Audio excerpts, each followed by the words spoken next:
الحمدللہ رب العالمین والصلاة والسلام علی سید المرسلین وعلی آلہ وصحبہ اجمعین اما بعد فاعوذ باللہ من الشیطان الرجیم بسم اللہ الرحمن الرحیم۔ السلام علیکم ویورز، آپ دیکھ رہے ہیں پروگرام اسلام اور ایمان اور میں ہوں آپ کا ہوسٹ سید اسامہ بخاری۔ ناظرین کرام، اللہ رب العزت نے ہمیں بڑا خوبصورت دین عطا فرمایا، ضابطہ حیات بڑا بہترین ہے اور اس کے اندر ہمیں زندگی گزارنے کے لیے جو اس کے ساتھ ساتھ ہدایات عطا فرمائی وہ بھی انتہائی خوبصورت ہیں۔ ایک معاشرے کو پرامن بنانے کے لیے، معاشرے کو خوبصورت بنانے کے لیے اور معاشرے کے اندر اگر آپ ماحول کو بہترین بنانے کے لیے تعلیمات کی اگر بات کریں تو اسلام سے بہتر تعلیمات کسی نے بھی ہمیں عطا نہیں فرمائی۔ ہر ایک مذہب کا کوئی نہ کوئی خصوصی وصف ہوتا ہے۔ اگر دین اسلام کے وصف کی بات کی جائے تو نبی کریم علیہ السلام نے فرمایا دین اسلام کے امتیازی وصف اگر کسی چیز کو کہا جا سکتا ہے تو وہ شرم و حیا ہے۔ حیا ایک معاشرے کے اندر اگر قائم ہو جائے تو معاشرہ انتہائی خوبصورت بن جاتا ہے اور زندگی گزارنے کا انسان کو جو میں سمجھتا ہوں اس میں سکون ملتا ہے وہ شرم و حیا کے بغیر نہیں مل سکتا۔ اور اگر دین اسلام کے تعلیمات کا مطالعہ کریں تو اللہ رب العزت نے قرآن کریم میں حیا کے حوالے سے بہت تاکید فرمائی، اور آقا علیہ السلام کے فرامین کا اگر ہم تذکرہ کرتے جائیں تو آقا علیہ السلام نے مختلف مواقع پر حیا کے حوالے سے، شرم و حیا کے حوالے سے، عفت و پاکیزگی کے حوالے سے ہمیں بہترین درس ارشاد فرمایا۔ آقا علیہ السلام نے فرمایا کہ حیا جو ہے یہ ایمان کا ایک شعبہ ہے۔ اگر ایمان کے مختلف شعبوں کو اگر کیٹیگرائز کر لیا جائے تو ایک شعبے کا نام حیا ہے، اور اگر جس میں حیا نہ پائی جائے تو اس انسان کا ایمان بھی مکمل نہیں ہوتا۔ جس میں حیا پائی جائے اس کا ہی ایمان مکمل ہوتا ہے۔ اور آقا علیہ السلام نے یہ بھی بیان فرمایا کہ اگر حیا انسان کے اندر سے ختم ہو جائے تو پھر اس کے دل میں جو چاہے وہ کرتا جائے، جو دل میں آئے وہ کرتا جائے۔ بہت میں سمجھتا ہوں کہ اس کے والے سے کلیئر کٹ تعلیمات ہمیں ارشاد فرما دی گئیں، اور جو شرم و حیا سے ہٹ کر زندگی گزارنے کی کوشش کرتے ہیں ان کے لیے دنیا اور آخرت میں بڑی وعید بھی اللہ اور اس کے رسول صلی اللہ علیہ وسلم نے بیان فرمائی۔ ناظرین کرام، اگر آج ہم اپنے معاشرے کی بات کریں، یقیناً ٹیکنالوجی کی وجہ سے ہمارے ہاں بہت زیادہ ترقی بھی ہوئی ہے لیکن بہت سارے چیلنجز کا بھی ہمیں سامنا کرنا پڑتا ہے۔ اگر آپ اس دور کے اندر نوجوانوں کی صورتحال کو دیکھیں تو سچی بات ہے سوشل میڈیا کے آنے کے بعد جو شرم و حیا کے تقاضے تھے وہ ہمارا معاشرہ پورا نہیں کر پا رہا، اور اس کی وجہ سے بہت سارے مسائل جنم لے رہے ہیں، اور ان مسائل کا حل صرف یہی ہے کہ ہم قرآن و سنت کی طرف واپس لوٹ آئیں۔ ناظرین ہم اسی لیے آج کے پروگرام کا ہم نے جو موضوع جو اس کو منتخب کیا ہے وہ بھی یہی ہے کہ شرم و حیا کو اس معاشرے میں دوبارہ کیسے اس کا احیا کیا جا سکتا ہے، اور کیسے شرم و حیا کی تعلیمات کو عام کیا جا سکتا ہے، اور جو یہ فحاشی اور عریانی کا جو سیلاب امڑ آیا ہے اس کی روک تھام کے لیے ہمیں کیا عملی اقدامات کرنے ہوں گے۔ اسی میں سمجھتا ہوں عظیم موضوع پر گفتگو کرنے کے لیے جو میرے ساتھ پینل موجود ہے وہ بھی عظیم پینل ہے، اور اگر میں ان کا تعارف کرواتا جاؤں، سب سے پہلے میرے ساتھ موجود ہیں ڈاکٹر علامہ سید ضیاء اللہ شاہ بخاری صاحب۔ آپ ممبر ہیں اسلامیاتی کونسل حکومت پاکستان کے، سربراہ ہیں متحدہ جمعیت اہل حدیث پاکستان کے۔ ہم آپ کو خوش آمدید کہتے ہیں شاہ صاحب، آپ پروگرام میں تشریف لائے اور ہمیں اپنے قیمتی وقت میں سے آپ ٹائم عنایت فرماتے ہیں۔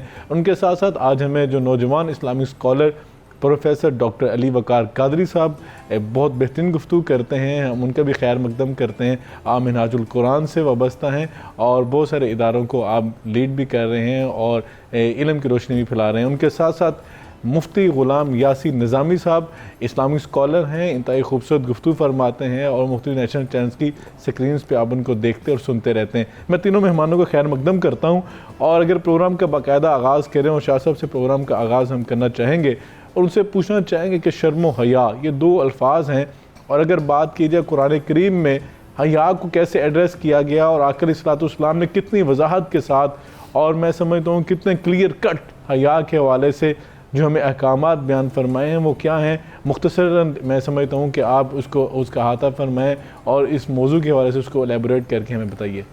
بسم اللہ الرحمن الرحیم۔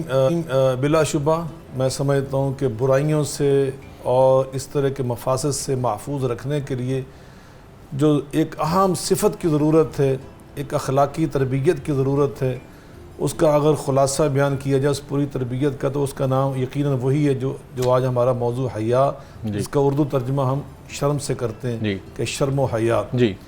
تو یقیناً قرآن مجید فرقان حمید میں اللہ تعالیٰ نے ہمیں بہترین انسانی معاشرے تشکیل دینے کے لیے جو ہدایات ایک نظام زندگی کی شکل میں عطا کی ہیں، وہ دین اسلام ہے جس کے بارے میں اللہ خود فرماتے ہیں الیوم اکملت لکم دینکم واتممت علیکم نعمتی ورضیت لکم الاسلام دینا، کہ ایک ہم نے مکمل ضابطہ حیات، مکمل آئین زندگی عطا فرمایا کہ جو بہترین انسانی معاشرہ تشکیل دینے کے لیے مکمل اپنے اندر تمہارے لیے تعلیمات، ہدایات پنہاں ہے اس کے اندر اور مضمر ہیں اور موجود ہیں۔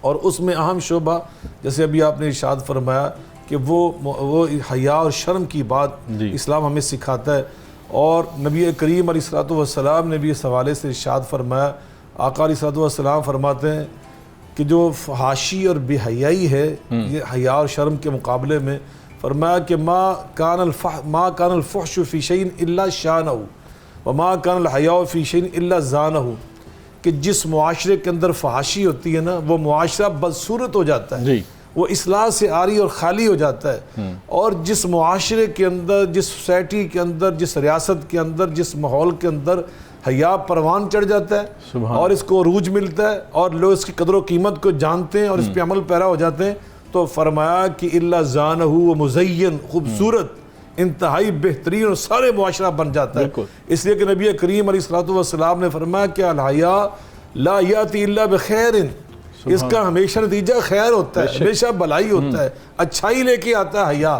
اور آپ نے یہ بھی ارشاد فرمایا اللہ اکبر، الحیاء خیر کلہ، سبحان اللہ، اور بھئی حیا تو ہے ہی خیر کا نام، یہ سارے کا سارا یہ سراپا خیر ہے۔ اور آپ نے ارشاد فرمایا، آپ نے ایک بڑی خوبصورت بات کی انٹرو میں، نبی کریم علیہ الصلوۃ والسلام نے اس حوالے سے کیا فرمایا، اِنَّا مِمَّا أَدْرَكَ النَّاسُ مِن كَلَامِ النَّبُوَّةِ الْأُولَى إِذَا لَمْ تَسْتَحْيِ فَاصْنَعْ مَا شِئْتَ، فرمایا کہ تمام انبیاء علیہ السلام کے جو خطابات تھے، خطبات تھے، تقاریر تھی، مواعظ تھے، تعلیمات تھی، ارشادات تھے، ہدایات تھی، ان میں سے اللہ اکبر من کلام النبوۃ الاولی، پہلے نبیوں کے جو کلام محفوظ رہے اور میری امت تک پہنچے نا، ان میں فرمایا ایک جملہ یہ بھی تھا کہ ہر نبی نے اپنے دور میں فرمایا کہ اذا لم تستحی فاصنع ما شئت، جس انسان کے اندر حیا نہ رہے فرمایا پھر اسے کوئی شے قابو نہیں کر سکتی، وہ پھر شتر بے مہار ہوتا ہے، کوئی اس کی لغام نہیں ہوتی، وہ جو چاہے کرتا پھرے،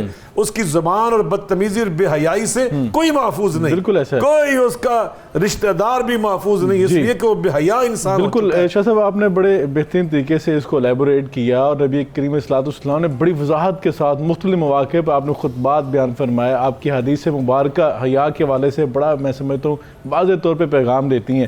ڈاکٹر صاحب یہ فرمائیے گا کہ اگر ہم دیکھتے ہیں حیا کے حوالے سے، تو جس طرح شاہ صاحب نے بھی بیان فرمایا اذا ذهب الحیاء فاصنع ما شئت، جب حیا چلی جاتی ہے دل میں جو ہے انسان کرتا جائے، تو اگر آج کے معاشرے کی ہم صورتحال دیکھتے ہیں، جو تصویر ہمیں عکاسی کر رہی ہے وہ تو یہی ہے کہ جب حیا ہمارے اندر سے ختم ہوگی، حیا کے جانے کا مطلب ایمان ختم ہو گیا۔ یہ بہت بڑی بات ہے جو میں کہہ رہا ہوں کہ ایمان ہی ختم ہو گیا، تو پھر جو دل میں آئے کرتے جائیں۔ اب تو ہم حدود اتنی زیادہ کراس کر چکے ہیں، کوئی لیمٹس ہی نہیں ہے، کوئی اگر حدود و قیود ہی کوئی نہیں، کوئی ڈومینز ہی ہم نے جو ہیں ان کو متعین نہیں کیا، ان کی لمیٹیشن نہیں کی، تو کیا فرمائیں گے پھر اس کے حیا کے کچھ تقاضے بھی تو ہیں نا جن کو ہم نے ملوز خاطر رکھنا ہے، وہ کیا ہیں؟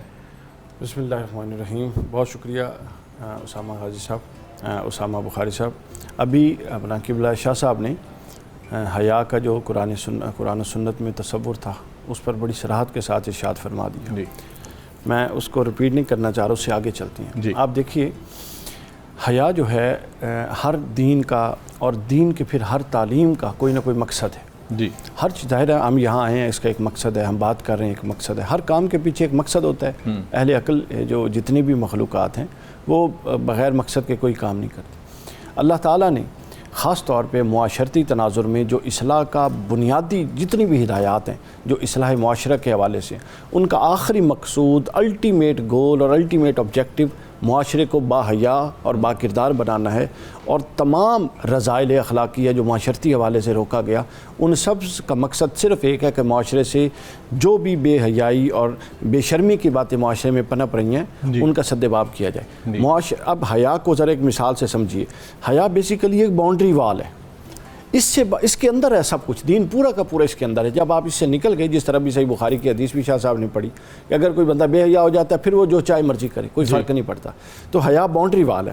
اس حوالے سے میں آپ کو بتاؤں کہ شیخ ابو محمد بن محمد حسین رحمہ اللہ تعالیٰ، انہوں نے اس حوالے سے ایک بڑی زبردست بات فرمائی سمجھانے کے حوالے سے حیا کے تصور کو، جس کو امام قشیری علیہ الرحمہ نے رسالہ قشیریہ میں بیان کیا۔ فرماتے ہیں کہ اسلام پر 4 ادوار گزرے ہیں، اپنی ثقافت اور اپنا سمجھ لیں وزنی ہونے کے اعتبار سے اور اپنی اہمیت کے اعتبار سے۔ جی پہلی جو صدی تھی اسلام کی، وہ دین کی صدی تھی، اس وقت میں دین مضبوط تھا۔ پھر وہ صدی جب ختم ہوئی اور قرون اولیٰ کے وہ جو مقدس ہستیاں صحابہ کرام جن کو ہم کہتے ہیں وہ گزرتے گئے، تو دوسری صدی وہ کہتے ہیں پھر دین جب دوسری صدی میں منتقل ہوا تو دین کمزور ہو چکا تھا اور دین کی جگہ پھر وفا نے لے لی تھی۔ پھر دوسری صدی ختم ہوئی تو وفا بھی، اس کے تقاضے بھی کمزور ہوتے گئے، اور جب دین تیسری صدی میں منتقل ہوا تو پھر تیسری صدی میں دین سے جو لوگوں کا تعلق تھا وہ مروت کا تعلق تھا۔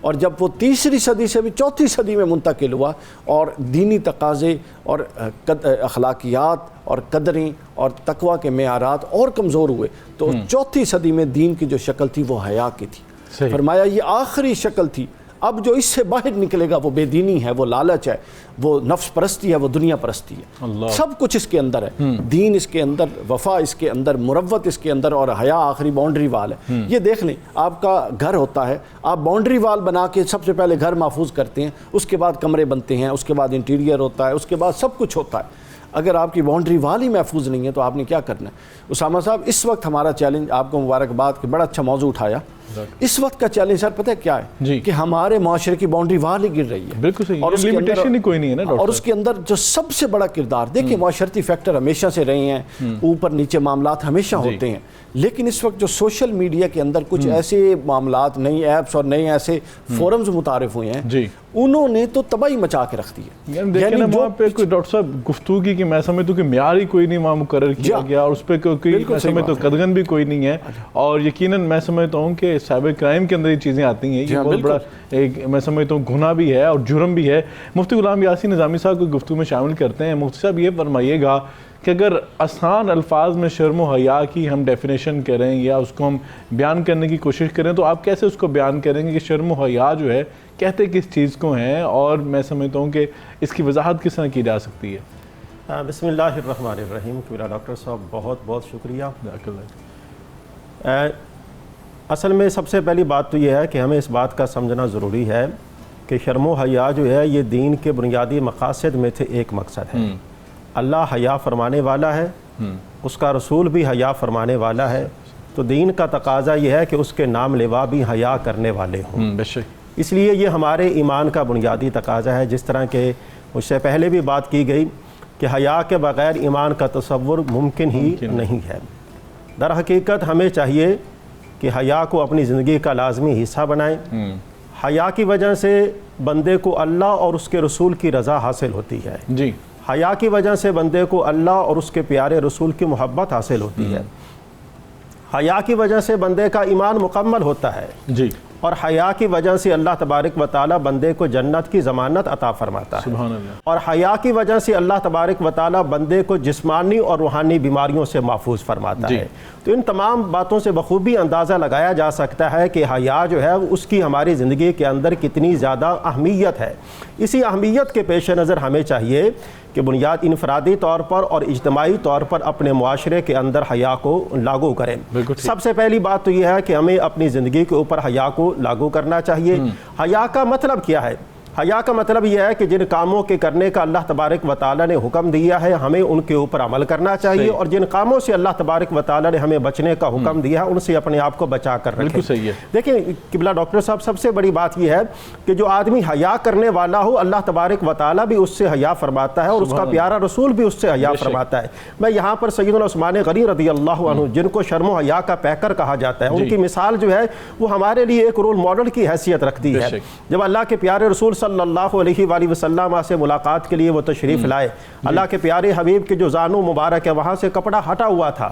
جب سیدنا عثمان غنی تشریف لائے تو آپ نے اپنی چادر مبارک کو درست فرمایا، اٹھ کر سیدھے ہو کر بیٹھ گئے، اور انہوں نے آپ سے گفتگو کی۔ گفتگو کرنے کے بعد جب وہ چلے گئے تو ام المومنین سیدہ عائشہ صدیقہ نے عرض کیا، یا رسول اللہ صلی اللہ علیہ وسلم، میرے بابا جان آپ کے پاس تشریف لائے تھے، اس وقت آپ اسی حالت میں تھے، اور جب سیدنا عثمان غنی تشریف لائے تو آپ نے اپنی پنڈلی پر کپڑا جو ہے وہ کر لیا، تو اس کی وجہ کیا ہے؟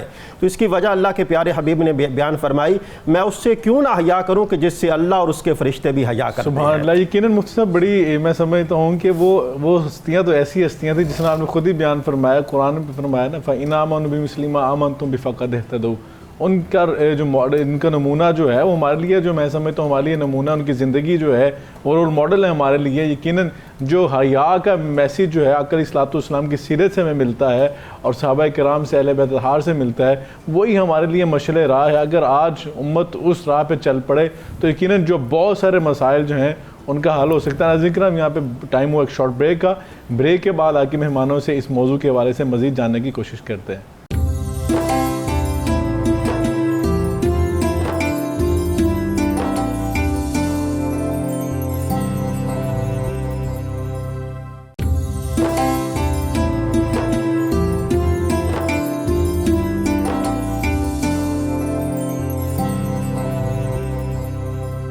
ویلکم بیک ود پروگرام اسلام اور ایمان میں آپ کا ایک مرتبہ پھر خیر مقدم کرتے ہیں۔ ناظرین کرام، آج کا موضوع بڑا اہمیت کا حامل ہے کہ شرم و حیا اور عفت و پاکیزگی یہ اسلام کا میں سمجھتا ہوں بنیادی وصف بھی ہے اور اس کے ساتھ ساتھ دین اسلام کا خلاصہ بھی ہے۔ شاہ صاحب یہ فرمائیے گا کہ اگر کہا جائے کہ ایک مسلمان کی بنیادی شناخت کی بات کی جائے، پہچان کی بات کی جائے، تو شرم و حیا ایک مسلمان کی بنیادی پہچان ہے اور اسلامی معاشرے کی بنیاد بھی سے کہا جا سکتا ہے۔ لیکن اگر ہم آج اپنے معاشرے کی بات کرتے ہیں تو یقیناً بڑے افسوس کے ساتھ کہنا پڑتا ہے کہ آج کی جو نوجوان نسل جو جس ٹریک پہ چل پڑی ہے، نہ یونیورسٹیز اس کے اندر محفوظ ہیں، نہ کالجز کے اندر محفوظ ہیں، حتیٰ کہ آپ شام میں آپ دیکھیں پارکس بھرے ہوتے ہیں، کیفز بھرے ہوتے ہیں۔ وہ ایک جو اگر آپ 20-25 سال پہلے کا ہمارے ہاں کا جو گھر کا ماحول تھا اس کی اگر بات کی جائے، معاشرے کی بات کی جائے، تو خواتین کو فون اٹھانے کی اجازت نہیں ہوتی تھی۔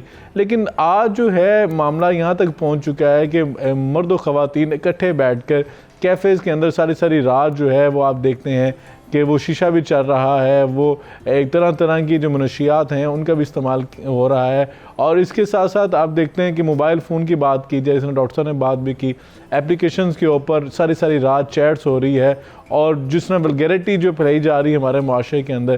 آپ کیا سمجھتے ہیں کہ یہ آپ کوئی بیرونی انفلوئنس کو دیکھتے ہیں یا ہمارے اندر کی کمزوری پیدا ہو گئی ہے کہ تربیت کا جو میں سمجھتا ہوں سسٹم جو تھا وہ ختم ہو چکا ہے، یا خاندانوں کے اندر یا گھروں کے اندر یا تعلیمی اداروں کے اندر ہم وہ نصاب پڑھانے کے لیے وہ تعلیم و تربیت کا جو سسٹم تھا وہ بنانے میں جو ہے اس مقصد میں کامیاب نہیں ہوئے؟ کیا دیکھتے ہیں آپ اسے؟ بلا شبہ میں یہ سمجھتا ہوں کہ من حیث القوم ہمارے اندر یقیناً موجودہ جو ہمارا دور گزر رہا ہے اس میں بہت ساری کمزوریاں ہمارے اندر آ چکی ہیں جی، اور وہ کمزوریاں تربیت کے حوالے سے ہیں۔ شاید ڈگریوں کے لحاظ سے تو ہم بہت آگے جا چکے ہیں۔ 20-25 سال 30 سال پہلے جی، جو ہماری مائیں تھیں ان بیچاریوں کے پاس تو پرائمری کا سرٹیفکیٹ بھی نہیں تھا اور مڈل پاس بھی نہیں تھی بہت ساری، لیکن سچی بات ان کے پاس وہ علم موجود تھا جس علم کے بارے میں اللہ رب العزت نے خود فرمایا کہ انما یخشی اللہ من عبادہ العلماء، کہ جن کے پاس میرا سچا علم ہوتا ہے وہ اللہ کی خشیت والے لوگ ہوتے ہیں۔ جی، اور وہ علم لا الہ الا اللہ محمد رسول اللہ، یہ بہت بڑا علم ہے۔ اعوذ باللہ بسم اللہ الحمدللہ رب العالمین قل هو اللہ احد، یہ بہت بڑا علم ہے۔ اللہم صلی علی محمد وعلی آل محمد، اور یہ شرم و حیا، تقوی، پرہیزگاری، غلامی، یہ بہت بڑا علم ہے۔ قرآن پاک کا پڑھنا، اس کے معنی مفاہیم کو سمجھ لینا، اس سے بڑا اس کائنات میں کوئی اور علم نہیں ہے۔ لیکن جن کو آج ہم نے ڈگریاں، بہت بڑی ڈگریاں ہمارے پاس ہیں، جن لوگوں کی ابھی آپ بات کر رہے ہیں، تو یقیناً وہاں پہ کیا ہوا ہے کہ ہم نے ڈگریاں تو حاصل کر لی ہیں، وہ علم نافع نہیں ہے۔ اللہم انا نسألک علما نافعا، نبی پاک صلی اللہ علیہ وسلم فرمایا کرتے تھے، اللہ کی بارگاہ میں عرض کیا کرتے تھے، یا اللہ ہمیں وہ علم عطا فرما جو علم نفع بخش ہو، وہ فائدہ پہنچانے والا ہو۔ اللہم انا نعوذ بک من علم لا ينفع، یا اللہ ہمیں وہ علم نہیں چاہیے کہ جس علم سے نفع نہ ہو، وہ ہمیں شرم و حیا ہی نہیں سکھائے۔ وہ کہاں کا علم ہے جو اللہ سے ہمیں غافل کر دے؟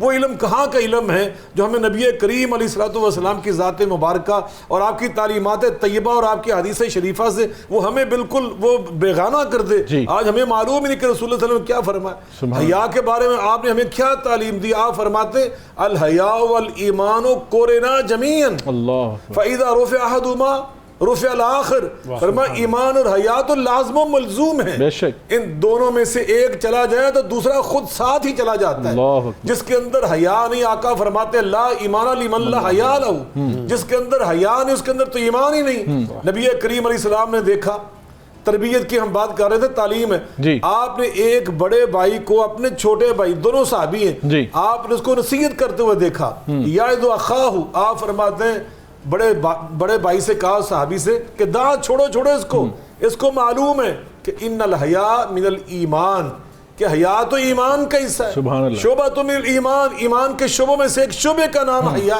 یعنی گویا یہ کوئی فقہی مسئلہ نہیں, حیا اور غیرت کی بات, یہ شرم کی بات کر رہے ہیں بات کہ ٹیلی فون پہ باتیں ہو رہی ہیں. دیکھیں قرآن پاک میں اللہ نے کیا فرمایا, امہات المومنین, امت کی مائیں, ازواج مطہرات, اللہ اکبر, پاک باز بیبیاں, پاک باز ہستیاں, اللہ ان کو مخاطب کر کے فرما رہا ہے کہ اے ازواج مطہرات, آپ بے شک امہات المومنین ہیں, یہ ساری امت آپ کی اولاد ہے, آپ کے روحانی فرزند ہیں, مگر ان میں سے بھی اگر کوئی آپ سے بات کرے تو آپ نے کس انداز سے بات کرنی ہے.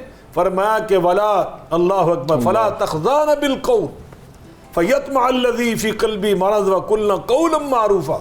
آپ نے بڑی جرت کے ساتھ, سخت الفاظ کے ساتھ, سخت زبان کے ساتھ بات کرنی ہے, تاکہ کسی بیمار دل والے کے دل کے اندر, اگر ازواج مطہرات کے بارے میں میرے اللہ کو مکمل معلوم ہے کہ وہ کتنی پاک باز ہستیاں ہیں, لیکن قیامت تک آنے والی ہماری خواتین کو اصل میں اللہ پیغام دے رہا ہے کہ تم نے کیسے بات کرنی بوقت ضرورت. یہ کہاں کی بات ہے, یہ کہاں کا, یہ نظام زندگی ہمارا نہیں ہے. اور یقیناً آج جن معاشروں کے اندر ان چیزوں کا خیال ہی نہ کیا گیا, آج وہاں خاندان ٹوٹ چکے ہیں انہی وجوہات کی بنا پہ. حیا کی پاسداری نہ کرنے سے وہ خاندانی سسٹم تباہ ہو چکا ہے, اور پاکستان کے اندر اور اسلامی معاشروں کے اندر بے شمار خرابیوں کے باوجود ابھی تک خاندانی سسٹم مضبوط موجود ہے. وہ اسی حیا کی برکت سے خدا را ان چیزوں کی طرف متوجہ ہوں. یہ ایمان کی بات ہے, معاشرے کی بقا کی بات ہے, ہماری نسلوں کے تحفظ کی بات ہے, اور معاشرے کو برائیوں سے, ڈکیتیوں, چوریوں سے اور اس طرح کی باتوں سے محفوظ رکھنے کی یہ بات ہے. بالکل ایسے. اور یقیناً آپ نے بڑا خوبصورتی سے فرمایا کہ اگر یہ میں سمجھتا ہوں حیا کا عنصر جو ایلیمنٹ جو ہے یہ ختم ہو جائے, معاشرے میں تو بگاڑ اور فساد نظر آ رہا ہے, اور یقیناً اس کے جو بھیانک جو نتائج ہوتے ہیں اور میں سمجھتا ہوں ورس قسم کے جو اس کے رزلٹ نکلتے ہیں بعد میں, تو انسان کے بعد اس وقت پچھتاوے کے سوا رہتا بھی کچھ نہیں ہے ڈاکٹر صاحب, کہ پوری جوانیاں جو ہیں ہم اس کام میں گزار دیتے ہیں, اور جب ایک میں سمجھتا ہوں میچور لائف تک ہم پہنچتے ہیں اس مقام پہ, تو پھر جب بندہ پیچھے ندامت کے آنسو بہاتا ہے تو اس وقت تو سب کچھ ہو چکا ہوتا ہے, تو تب اس وقت جا کے انسان جو ہے کچھ بھی نہیں کر پاتا. ڈاکٹر صاحب یہ فرمائیے گا کہ اگر آپ یہ ساری باتیں جو کر رہے ہیں, شاہ صاحب نے بڑے بہترین طریقے سے وضاحت کی, لیکن اس کی وجوہات کیا آپ دیکھتے ہیں کہ یہ کیوں یہ ساری چیزیں جو ہمارے معاشرے میں پنپ رہی ہیں, اس کے پیچھے فیکٹرز کیا ہیں, کیا وجوہات آپ سمجھتے ہیں؟ دیکھیے سب سے بڑی وجوہات تو یہی ہے, وجوہات کی سمجھ لیں کہ بنیادی وجہ تو یہی ہے کہ وہ دین سے دوری ہے.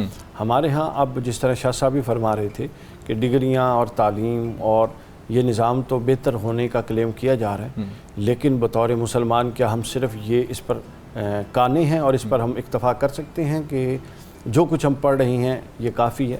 ہرگز نہیں. اگر یہ کافی ہوتا تو یہ سب پڑھ کے تو معاشرتی بگاڑ کم ہونے چاہیے تھے, انفرادی بگاڑ کم ہونے چاہیے تھے, شخصیات کو مزید روباروج ہونا چاہیے تھا, افکار و نظریات کی مزید تطہیر ہونی چاہیے تھی, اخلاقی رذائل ختم ہونے چاہیے تھی. کیا یہ سب کچھ ہو رہا ہے؟ نہیں ہو رہا. تو جب نہیں ہو رہا تو پھر رک کے اور پلٹ کے دیکھنے کی ضرورت ہے نا کہ کمی کہاں پر رہ رہی ہے. یقیناً کمی رہ رہی ہے, اور وہ کمی کیا ہے؟ وہ کمی صرف اور صرف یہی ہے, آپ جو مرضی کر لیں, آپ چاند سے جا کے واپس آ جائیں, اصلاح, معاشرے کی بقا, ذاتی کردار کا عروج صرف اور صرف اگر وابستہ ہے تو وہ قرآن مجید کی تعلیمات اور حضرت محمد رسول اللہ صلی اللہ علیہ وسلم کی پیروی سے وابستہ ہے. یہ بات جتنی جلدی سمجھیں گے اتنی جلدی بچ جائیں گے, جتنی دیر سے سمجھیں گے اتنی دیر سے ہوگا. آپ نے ابھی ایک بڑی زبردست بات کی تھی کہ جی جوانی ہم ان کاموں میں ہمارے نوجوان گزار رہے ہیں اور بعد میں ندامت کے آنسو. دیکھیے اسامہ صاحب, ہم پریکٹیکل لوگ نہیں ہیں, میں آپ کو بڑی سچی اور کھری بات کرنے لگا ہوں. آپ یہ سارا بے حیائی کا اگر دور خدا نہ خواستہ کوئی جوانی میں گزارتا ہے تو ٹھیک ہے, وہ اللہ کا اور اس کا ذاتی معاملہ ہے, وہ آنسو بہاتا ہے, اللہ کی ذات اس کو معاف کرتی ہے, کر سکتی ہے, وہ بااختیار ہے, وہ کرنا چاہے وہ نہ کرنا چاہے وہ مالک ہے. لیکن مسئلہ کیا ہے؟ مسئلہ یہ اثر وہ معافی اگر مل بھی جائے تو وہ معاشرے کے لیے کبھی مفید فرد نہیں رہا، چونکہ وہ ماضی میں بے حیائی کی پرموشن کا حصہ رہا ہے. یعنی گویا کہ جو اللہ چاہتا ہے کہ معاشرے کا ایک مفید فرد بنے، انسان کامیابی کی طرف جائے اور معاشرے میں اپنا مثبت کردار ادا کرے، خیر الناس من ینفع الناس کا مصداق بنے. وہ کیسے بنے گا؟ وہ ایسے بنے گا کہ اول دن سے اس کے اندر، اس کی قدروں کے اندر جس طرح کھانا ڈالا گیا، پینا ڈالا گیا، دیکھنا ڈالا گیا، سننا ڈالا گیا، حیا بھی، تقوی، طہارت، عبادت، اللہ سے ڈرنا، رسول اللہ کی محبت اور اطاعت، یہ چیزیں کلچر کے ذریعے ماں باپ انکلکیٹ کریں. ہو کیا رہا ہے؟ سارا دن گھر میں کوئی ماحول نہیں ہے ہمارے ہاں، سارا دن ٹی وی چلتا ہے، بےہودگی ہوتی ہے، جھوٹ، غیبت، ماں باپ اپنے پھڈوں میں ہیں، جیٹھانی اور دیورانیوں کے جھگڑے ہیں، اور بیٹے ہم چاہتے ہیں سارے کے سارے نیک سالے بنے. تو ایک ایسا ماحول جو پورا کا پورا بد باطنی پر مبنی ہے اور منافقانہ ماحول سے مومنانہ روش کبھی جنم نہیں لے گی. ہمیں اپنی اصلاح ٹھیک ہے، بالکل. یعنی کہ آپ نے بالکل بجا فرمایا کہ ہمیں ایک انوائرمنٹ جو ہے اسے کریٹ کرنا ہوگا، ایک ماحول بنانا ہوگا. جب تک یقیناً انسان ماحول سے بہت زیادہ سیکھتا ہے، اور جب آپ اپنے بچوں کے لیے ایک پاکیزہ ماحول بنائیں گے، گھر کے اندر ایک پاکیزہ قسم کا ماحول ہوگا، نماز کا اہتمام ہوگا، قرآن کی تلاوت ہوگی، توبہ استغفار کے معاملات ہوں گے، اور جو آپ ٹی وی اسکرین کے اوپر جو کچھ دیکھ رہے ہیں، اگر آپ بچوں کے اوپر نظر رکھیں گے، ان کے موبائل فون کے اوپر جس کے اوپر ایک کلک کے اوپر ہر چیز کی ایکسیس ہے، اگر آپ بچوں کو اپنی نظر میں رکھیں گے، یقیناً ایسے معاملات سے آپ بچ بھی سکتے ہیں. مفتی صاحب یہ فرمائیے کہ دیکھیں قرآن کریم میں اللہ نے فرمایا کہ جو فحاشی پھیلانے والے ہیں، عام کرنے والے ہیں، دوسروں تک پہنچانے والے ہیں، اس کی ترویج کرنے والے ہیں، ان کے لیے دردناک عذاب ہے دنیا اور آخرت کے اندر، دونوں کے اندر. لیکن آج کل جو آپ کو سوشل میڈیا پہ دیکھ رہے ہیں، سوشل میڈیا اپلیکیشنز کے اوپر دیکھ رہے ہیں، ٹیلی ویژن سکرینز کے اوپر بھی دیکھ رہے ہیں، آج کل ایک بڑا ایک ڈرامہ بھی بڑا عام ہوا ہے، اس کی بڑی بات بھی ہو رہی ہے. آپ دیکھتے ہیں کہ کیسے ہمارے معاشرے کے اندر کوشش کی جا رہی ہے کہ یہ چیزیں سرایت کی جائیں، کہ ایک بیوی جو ہے اپنے شوہر کو تھپڑ مار رہی ہے، اس کے منہ پہ تھوک رہی ہے. اس طرح کی چیزیں، یہ میں سمجھتا ہوں کہ پورا سسٹم جو شاہ صاحب نے فرمایا ایک منظم طریقے سے تباہ کرنے کی کوشش ہو رہی ہے. اور یقیناً جو میں سمجھتا ہوں اس قدر اجازت دی جا رہی ہے، کوئی کسی سے پوچھنے کے لیے میں سمجھتا ہوں کہ کوئی یہاں پہ کرائٹیریا نہیں ہے، کوئی یہاں پہ آپ کسی کچھ کہہ نہیں سکتے. وغیرہ ہم اپنی جب بات کرتے ہیں بچپن میں، تو اگر کوئی محلے میں کوئی گزر رہا ہوتا تھا بزرگ، تو ہمیں ڈر ہوتا تھا کہ یہ ہمارے گھر میں جا کے شکایت نہ لگا دے. اسے پوری اجازت ہوتی تھی کہ ہمارے اوپر نظر بھی رکھ سکتا تھا، ہمیں سختی سے روک بھی سکتا تھا، مار پیٹ بھی سکتا تھا. تو آپ کیا دیکھتے ہیں سارے سینیریو کو؟ قبلہ ڈاکٹر صاحب بہت اچھا سوال ہے. اس حوالے سے عرض یہ ہے کہ سب سے پہلی چیز جو اس امت سے اٹھائی جائے گی وہ حیا ہے. آج ہم دیکھ رہے ہیں کہ ہر طرف بے حیائی کا دور دورہ ہے، فحاشی ہے. جس طرح کہ ابھی آپ نے بڑا اچھا پوائنٹ جو ہے وہ ریز کیا ہے کہ دیکھا جائے تو اگر خاتون ہے تو اس کا اپنے شوہر کے چہرے پر تھپڑ مارنا، اور اس سے بعد انتہائی نفرت کا اظہار کرتے ہوئے اس کے چہرے کے اوپر یعنی یہ والی نامناسب حرکت کرنا، ہمارا دین جو ہے وہ ہمیں اس بات کی بالکل اجازت نہیں دیتا. ہمارا دین تو سراپا شرم و حیا کا نام ہے. اللہ تبارک و تعالیٰ کی ذات سے حیا کرنے کا مطلب کیا ہے؟ حیا کرنے کا مطلب یہ ہے کہ سر سے لے کر پاؤں تک آپ کے جسم کے سارے اعضاء جو ہیں وہ شرم و حیا کے پابند ہو جائیں. میں یہاں پر ایک مثال آپ کے سامنے عرض کروں گا. اگر آنکھ ہے، حدیث پاک کے اندر آتا ہے کہ اگر آنکھ جو ہے جس چیز کی طرف دیکھنے سے منع کیا گیا ہے، مثال کے طور پر اگر خاتون ہے جس کو وہ نہیں جانتا، اگر آنکھ اس کی طرف اٹھ رہی ہے اور بندہ جو ہے وہ اللہ سے حیا کے لیے اپنی آنکھ کو جھکا لیتا ہے، تو اس آنکھ کے جھکنے کی وجہ سے اللہ تبارک و تعالیٰ اس بندے کے عمر بھر کے گناہوں کو معاف فرما دیتا ہے. اور یہی فضیلت اور یہی اجر و ثواب خاتون کے لیے بھی ہے. اللہ تبارک و تعالیٰ اسے بھی یہی اجر و ثواب عطا فرماتا ہے. اب دیکھیے ہمیں جو ہے وہ حیا جو ہے وہ کہاں سے سیکھنا ہوگا. جس طرح کہ مجھ سے پہلے ڈاکٹر صاحب نے اس حوالے سے بات کی ہے کہ قرآن و سنت جو ہے، ہمیں قرآن و سنت کی تعلیمات جو ہیں ان کو اپنی زندگی کا لازمی حصہ بنانا چاہیے. قرآن و سنت کی تعلیم جو ہے یہ در حقیقت اس میں ہماری ذات کی بقا بھی ہے، ہمارے خاندان کی بقا بھی ہے، اور ہمارے معاشرے کی بقا بھی ہے. ایمان کی سلامتی کا دار و مدار بھی انہی تعلیمات کے اوپر ہے. اپنے آپ کو عذاب سے بچانا، دنیا و آخرت دونوں کی دونوں تمام کی تمام تکلیفوں اور پریشانیوں سے اگر ہم اپنے آپ کو آزاد کرنا چاہتے ہیں تو ہمیں قرآن و سنت کی تعلیمات کو فروغ دینا ہوگا. دیکھیے ایک صحابی رسول ہے جن کا نام ہے سیدنا عبداللہ بن ام مکتوم، نابینا صحابی رسول ہے. نبی کریم صلی اللہ علیہ وآلہ وسلم کی خدمت میں حاضر ہوتے ہیں. اما عائشہ صدیقہ رضی اللہ عنہا وہ اس وقت حضور سرور دو عالم صلی اللہ علیہ وآلہ وسلم کے ساتھ ہوتی ہیں. تو اللہ کے پیارے حبیب فرماتے ہیں اپنی زوجہ محترمہ سے فرماتے ہیں کہ آپ ایسا کیجئے، پردہ کیجئے. وہ آگے سے عرض کرتی ہیں یا رسول اللہ یہ تو نابینا ہے، میں ان سے